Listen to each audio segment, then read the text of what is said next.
అడిగిందల్లా ఇప్పించింది అమ్మ. ఏం చేయలేదండి అమ్మ. తను శారీ కొందామనుకుని దాచుకున్న డబ్బులు ఇచ్చింది అమ్మ. ఇంత చేసిన అమ్మకు నిజంగా మీరు ఏమిస్తున్నారు? ఒక్కరోజు ఇంటి దగ్గర వంట లేట్ అయితే అమ్మ మీద అరుస్తాం. ఏదైనా కావాలి అంటే కావాలి, మొండిగా చేస్తాం, సిచ్యువేషన్ అర్థం చేసుకోం, చిన్న చిన్న విషయాలకి అలుగుతాం. ఎన్నిసార్లు అమ్మను హర్ట్ చేస్తాం ఒక్కసారి గుర్తు చేసుకోండి. చిన్న పని చెప్తే చాలా కోపం వచ్చేస్తూ ఉంటుంది. ఆ టైంలో మీ అమ్మ ఎంత బాధపడి ఉంటుంది, నా కూతురు ఇప్పుడే నా మాట వినట్లే అని ఏడుస్తూ ఉంటుంది. అట్లీస్ట్ మీ అమ్మకి హెల్త్ బాగాలేనప్పుడైనా పట్టించుకున్నారా? ఇంట్లో చిన్న చిన్న హెల్ప్ చేస్తున్నామా?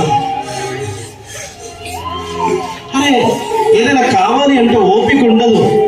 నాకు ఇప్పుడు కావాలంటే కావాలి. ఎన్నిసార్లు హెల్ప్ చేసి ఉంటాం. స్కూల్కి వచ్చేటప్పుడు మార్నింగ్ అమ్మ మీద అరిచి స్కూల్కి వచ్చి మీరు ఫ్రెండ్స్ మాత్రం మర్చిపోతారు, కానీ మీ అమ్మ ఎంత మాట గుర్తు చేసుకుంటూ ఉంటుంది, నా కూతురు ఇప్పుడే నా మాట వినట్లేదు. కాబట్టి ఇంకెప్పుడు అమ్మను బాధ పెట్టద్దు. తినడానికి అమ్మని పిలుస్తుంటే మొబైల్ చేతిలో పట్టుకుంటాం. అరే 10 times పిలిచినా తినడానికి వెళ్దాం, తిరిగి అమ్మ మీద అరుస్తాం. మొబైల్ చూడొద్దమ్మా అంటే మీకు కోపం వస్తుంది. ఒక్కసారి ఆలోచించండి.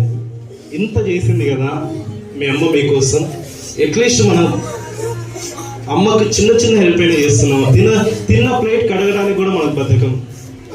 ఆదివారం వచ్చిందంటే చాలు అమ్మకు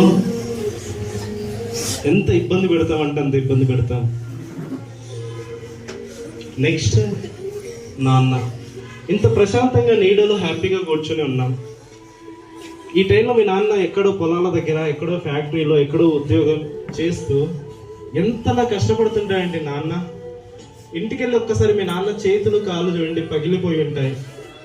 నాన్న ఎలాగో పెద్దగా చదువుకోలేదు, నా కూతురు నాకంటే గొప్పగా చదువుకోవాలి అని ఇంట్లో ఎన్ని అప్పులున్నా, ఎన్ని ఇబ్బందులున్నా ప్రతిక్షణం మీ గురించి ఆలోచిస్తూ ఉంటాను. ఇంత కష్టపడి మిమ్మల్ని స్కూల్కు పంపిస్తుంటే స్కూల్కి వచ్చి అనవసరమైన ముచ్చట్లు పెడుతూ టైం పాస్ చేస్తూ టైం వేస్ట్ చేస్తూ ఉన్నాం. ఈ ఏజ్లోనే ప్రేమ దోమని చదువుకు కామా పెట్టి అమ్మ నన్ను తలదించుకునే పనులు చేస్తూ ఉన్నాం. అమ్మ ఎలాగో ప్రేమ చూపెడుతుంది, నాన్నకు కూడా ప్రేమ చూపెడితే నువ్వు ఎక్కడ చెడిపోతావేమని ఆ ప్రేమంతా గుండెల్లో దాచుకొని బయటికి కాస్త గంభీరంగా కనపడుతుంటాను.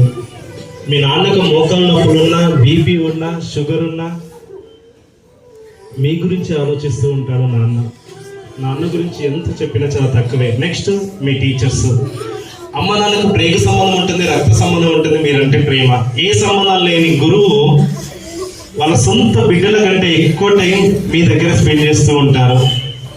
అలాంటి టీచర్స్ని కామెంట్ చేస్తూ ఉంటాం. డే అంతా మీ క్లాస్